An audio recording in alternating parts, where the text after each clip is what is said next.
I've contemplated sharing this tale for a considerable period, and first and foremost, I want to make clear from the start that everything I am about to recount is factual. I will not be incorporating anything for the sake of the narrative, nor will I be using cliched sensationalist terms to make it seem more horrifying. All I'll be doing is stating the reality. That's all I aim to do. Thus, I'll commence from the outset and provide a bit of background. When I was a youngster, I began noticing I had a slight foresight into what was about to occur before it happened. Now, by that I mean, I sometimes predicted what a child in the group would utter next while disrupting the instructor, or I knew when the telephone was about to chime. That type of occurrence. I didn't dwell on it much as an innocent 10 or 11-year-old. I simply considered it to be fairly fascinating, I suppose. Then ensued the sensations of I've experienced this before whenever I visited unexplored locales, though I could never recall when. I started experiencing déjà vu frequently, which would persist maybe 10 or 15 minutes. I'd typically recline and wonder and silently echo everything everyone was articulating. As I matured, I began categorizing it as a perceptiveness I possessed. It wasn't until I was around 14 that I grasped I also had this perceptiveness towards apparitions. So, I'll commence at the start and provide some context. As a lad, I began recognizing that I had some foresight into what would transpire before it did. By that, I mean I would occasionally predict what a youngster in the troop would say next while pestering the mentor, or I knew when the telephone was about to ring. That kind of thing. I didn't make much of it as a naive 10 or 11-year-old. I merely saw it as pretty cool, I suppose. Then came the feelings of I've experienced this before whenever I visited new spots. I could never recall when though. I started experiencing déjà vu frequently, which would last maybe 10 or 15 minutes. I'd typically lean back in astonishment and silently echo everything everyone was saying. As I matured, I began categorizing it as a perceptivity I possessed. It wasn't until I was around 14 that I understood I also had this perceptivity towards spirits. I reside in Scotland, so during the renowned Scottish Lion phase, my parents went all out on a grand 250-year-old house. I mean demolishing sections, reconstructing, re-roofing, repainting, the works. We got to choose our own quarters. I selected the loft. It was daunting at first. But once we refurbished it a bit, painted it, refloored it, and all that good stuff, it appeared quite splendid. The only part of the room that still unnerved me was the tiny hatch in the ceiling up into a small furnace room. Just glancing at it gave me a bad feeling from the start, so I had positioned my arm wire under it and put plush toys on top to conceal it so I wouldn't have to see it. The inaugural night in that room was quite intense. Throughout the night, I heard scratches and banging emanating from the furnace room. I attributed it to being new house noises, until I heard footsteps scamper across the ceiling. Again and again. This occurred every night. I recall mentioning it to my dad. He laughed and said, "Unless there's a fourth tall person living up there, you're not hearing anything followed by the famous. You're probably just dreaming." I knew I wasn't. This did unnerve me a lot, but surprisingly, I just got used to it and ignored it. I began noticing peculiar happenings in my room. Minor things. My armoire doors would be open, I'd close them and go downstairs, come back up, and they'd be open again.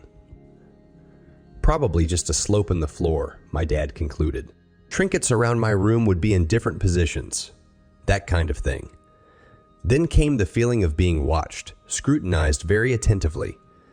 For every moment I spent in that room, I could feel someone or something's gaze burning into me.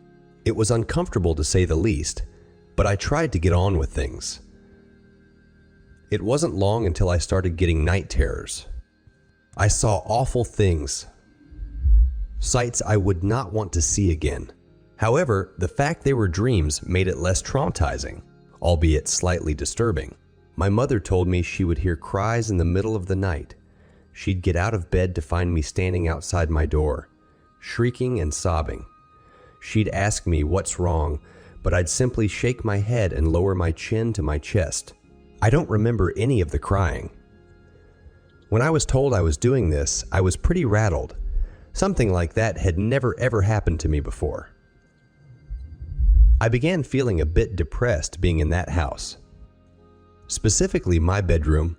Each night I'd find myself thinking about how melancholic I was, which again was odd for me because I had never had any problems. I was always a cheery kid. However, it was about to get worse. I'll never forget the night it all went downhill. It was just a regular night, I suppose, and I had gone to bed and fallen asleep. I woke abruptly in the middle of the night.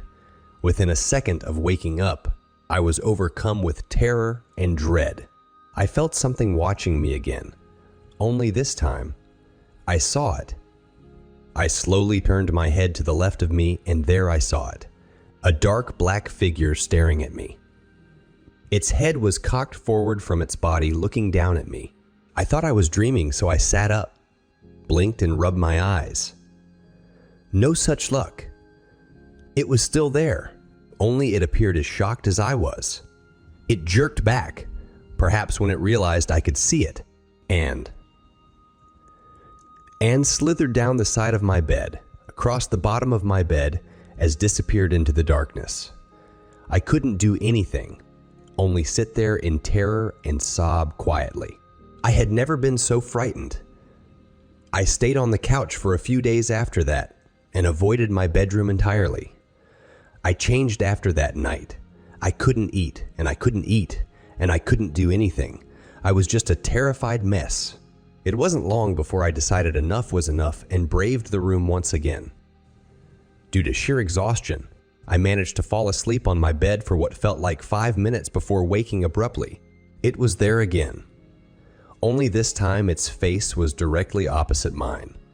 This time, though, it was in broad daylight, as I had only managed sleep at about 6 a.m. I think it's fair to say I was petrified. Some time passed, and I'm not sure how thinking back on it, but I did manage to brush all this off, and I did continue to stay in that room. It was quiet for a while, but before long I began waking with cuts, mostly on my back and shoulder blades. Each night as I tried to sleep, I felt some invisible force clasp my neck. It got harder to breathe each night. I became very depressed, finding myself sitting awake at all hours, knowing I was being watched. That bedroom became a pit of despair. My dad was and still is to this day very skeptical of me and my stories. My mom not so much. She got frightened by what had been happening and insisted we call the parish priest typically Scottish, I know. Although I'm not religious in any way, I sort of reached the stage of what have I got to lose? I'll try anything, so I went ahead with it. The priest called over. He read whatever it is they read in situations like these, splashed holy water everywhere, and stuck a cross he got from the Vatican in Rome up in the room. That wasn't enough for me. Since I wasn't religious, I felt it was hypocritical of me to believe that would work. So I just moved rooms.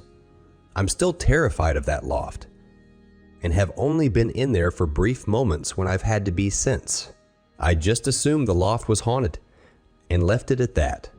Although I'm not religious in any way, I sort of reached the stage of what have I got to lose? I'll try anything. So I went ahead with it. The priest called over. He read whatever it is they read in situations like these. Splashed holy water everywhere, and stuck a cross he got from the Vatican in Rome up in the room. That wasn't enough for me. Since I wasn't religious, I felt it was hypocritical of me to believe that would work, so I just moved rooms. I'm still terrified of that loft, and have only been in there for brief moments when I've had to be since. I just assumed the loft was haunted, and left it at that. The new room was fine. I was more or less fine for about a year. Still slightly traumatized, might I add, and I thought that was it. Until I moved into a new house for college, and it all started again. I moved towns for college and found a perfect house with some of my very good friends. I had hoped to put everything that happened in my hometown to rest. I was very optimistic about my fresh start. I moved to a really historic city, and the house I live in now is about 150 years old. The first night myself and my housemates stayed there, we were unsettled by scratching noises coming from the walls. We put it down to new house noises. I should have known better, right? And brushed it off. We ignored the nightly banging and scratching. One day I decided to bring it up due to something that I thought was a bit strange. I explained that I was in bed one night trying to sleep when I felt my body jerking slightly, as if something was pulling on my quilt. I expected them to laugh, but one of my housemates sat up and explained the strange experience he had only nights before. He said he was in his room, trying to go asleep, and he had had his feet hanging over the end of the bed. He said he was just asleep when something grabbed onto his foot. He said he pulled his legs up to his chest and lay there for a while, pretty shaken. We all went a bit quiet then, and just gazed around the house, getting more and more creeped out. It wasn't long before things escalated in the house. At 6, every morning, I heard a light wailing coming from one corner in my bedroom, and every morning I put my head to the wall to listen. Every time I called my housemates to hear it, it stopped. Typically, I think they started to think I was going crazy. It took a long time before they heard it as well.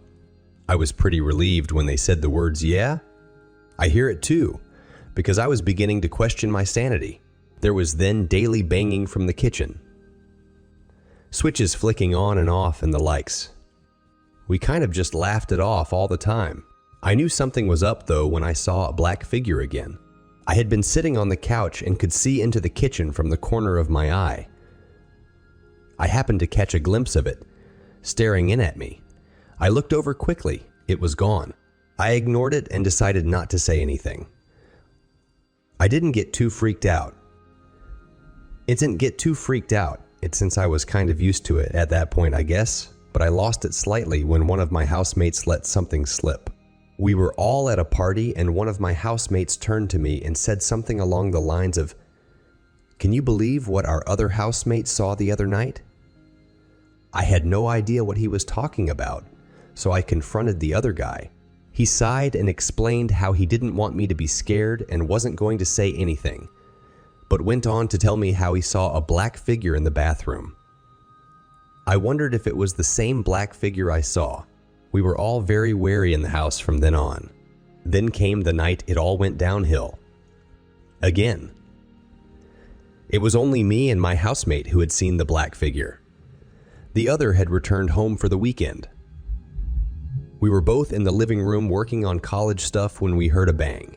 We both stopped and looked at each other with that "oh no" look. We knew it was starting again, only this time it was much more intense. There was banging coming from all sides of the house. It was like someone was quickly moving around the entire house, banging the walls and stomping on the floor. This went on for a few minutes as we sat there in terror. Then it stopped and the banging continued from just one area of the house, my room. We were kind of in that stage of nervously laughing and looking around. I had been sitting on the couch and my housemate was on the floor. The banging then moved from the house and into the attic. The attic is a small space above the house with a latch that drops down a ladder. The latch was above my head. All I remember is looking up and hearing this loud bang, bang, bang, bang coming from the latch. I screamed and burst into tears. My housemate had quickly run over to me and was hugging me as I sat sobbing into his chest. I've never seen him look so terrified. It stopped after a few minutes, but we didn't sleep that night. We didn't sleep the next night either. We were both too frightened. I can safely say that was the most frightening experience of my life. We found a new housemate recently, and although we still hear banging and scratches, we don't hear much else. There hasn't been anything like that night again. However, I think it's fair to say that both myself and my housemate have changed since that night. We are still pretty rattled. I don't know what's happening to me or why. All I know is that I've changed. I'm not that happy-go-lucky person I used to be. I'm pretty paranoid now. I don't know if I can take any more of this, but I'm afraid it won't stop. It didn't last time. I just want it to stop.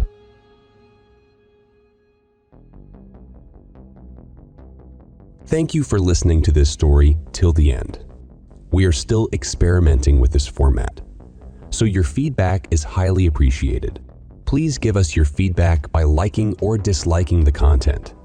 And even better, share your thoughts in the comments, letting us know what you liked and what didn't quite resonate with you. Also, tell us what you would like to hear in the next scary story. You can vote for the comment that suggests an idea you liked the most. We write scary stories based on your requests.